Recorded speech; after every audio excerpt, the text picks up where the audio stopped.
Fanta, une jeune fille de 15 ans, était passionnée par l'école. Elle voyait chaque journée comme une opportunité d'apprendre quelque chose de nouveau. Élève brillante et déterminée, elle rêvait de devenir médecin pour aider sa communauté.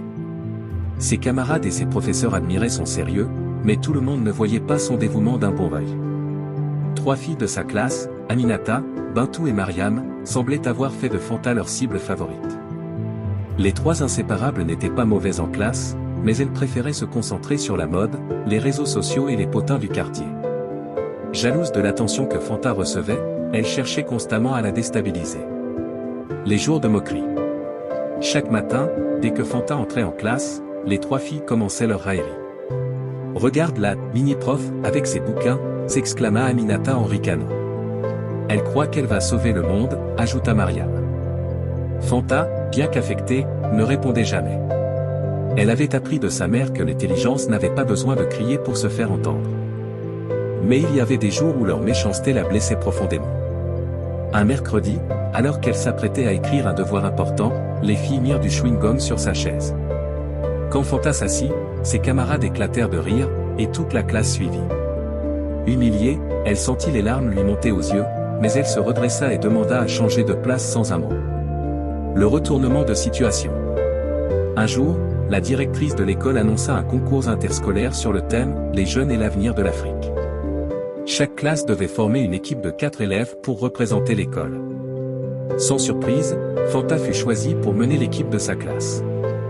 Mais à son grand désarroi, ses partenaires étaient Aminata, Bintou et Mariam. « Sérieux ? Je ne travaille pas avec elle, lança Aminata. « Tu crois qu'on a le choix ? Elle est la meilleure », rétorqua Bintou en haussant les épaules. Fanta, malgré son mécontentement, accepta la situation avec maturité. Elle leur proposa de se réunir après les cours pour travailler. Mais les 3 filles n'étaient pas motivées.